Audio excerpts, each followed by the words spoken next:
क्या आपने कभी सोचा है कि यीशु मसीह वास्तव में कौन है? क्या वे केवल एक महान शिक्षक थे, एक भविष्यद्वक्ता, या फिर स्वयं परमेश्वर?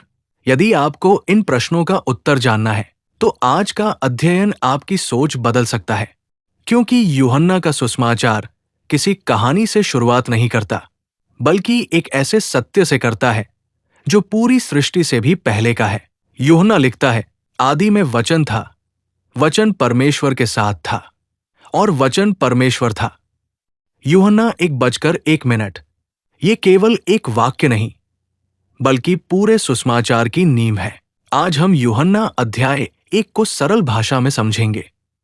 हम जानेंगे वचन कौन है, यीशु को जगत की ज्योति क्यों कहा गया, यूहन्ना बपतिस्मा देने वाला कौन था, पहले चेले कैसे बुलाए गए, और इस अध्याय का हमारे जीवन के लिए क्या अर्थ है। तो वीडियो को अंत तक अवश्य देखें।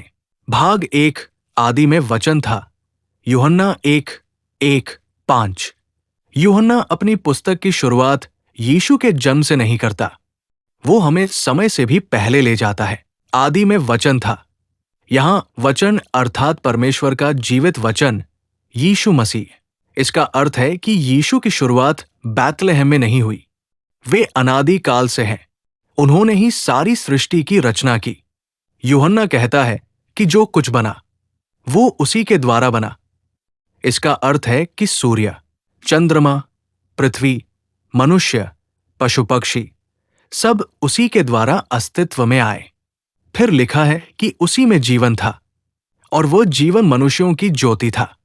आज संसार में बहुत अंधकार है, पाप, भय, निराशा, घृणा और भ्रम। लेकिन यीशु उस अंधकार में चमकने वाली ज्योति है। अंधकार कभी भी ज्योति पर विजय नहीं पा सकता। भाग 2, यूहन्ना बपतिस्मा देने वाले की गवाही। यूहन्ना 1:6-13। परमेश्वर ने एक मनुष्य भेजा जिसका नाम यूहन्ना था। वो स्वयं ज्योति नहीं था, उसका काम था लोगों को ज्योति की ओर ले जाना। आज भी हर विश्वासी का यही कार्य है, लोगों को अपनी ओर नहीं, बल्कि यीशु की ओर ले जाना। दुनिया ने यीशु को नहीं पहचाना। वे अपने लोगों के पास आए, लेकिन बहुतों ने उन्हें स्वीकार नहीं किया। फिर भी जिन्होंने उन्हें ग्रहण किया, उन्हें परमेश्वर की संतान बनने का अधिकार मिला। क्या अद्भुत प्रतिज्ञा है। परमेश्वर किसी जाति, भाषा या देश के आधार पर नहीं, बल्कि विश्वास के आधार पर अपने परिवार में स्थान देता है। भाग 3, वचन देहधारी हुआ।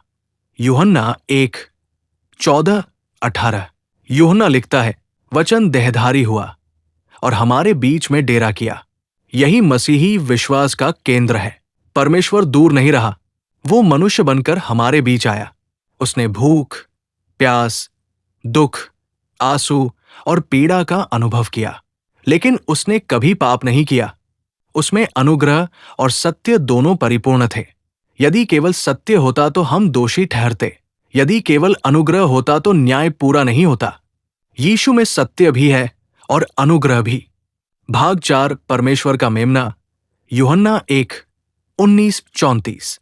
जब लोगों ने यूहन्ना से पूछा कि क्या वो मसीह है, तो उसने साफ कहा, मैं मसीह नहीं हूं। उसने सारी महिमा यीशु को दी। फिर उसने यीशु को देखकर कहा, देखो, ये परमेश्वर का मेमना है जो संसार के पाप उठा ले जाता है।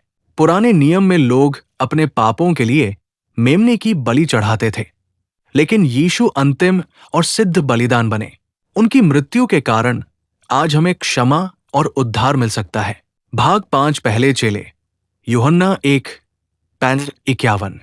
यूहन्ना के 2 चेले यीशु के पीछे चलने लगे। यीशु ने पूछा, तुम क्या ढूंढते हो? ये प्रश्न आज भी हर व्यक्ति से पूछा जा रहा है। क्या हम केवल आशीष चाहते हैं या स्वयं प्रभु को? अंद्रियास ने अपने भाई शमौन को बुलाया, फिलिपुस ने नतनेल को बुलाया। एक व्यक्ति ने दूसरे को यीशु तक पहुंचाया। यही सच्चा सुसमाचार प्रचार है। जीवन के लिए शिक्षा।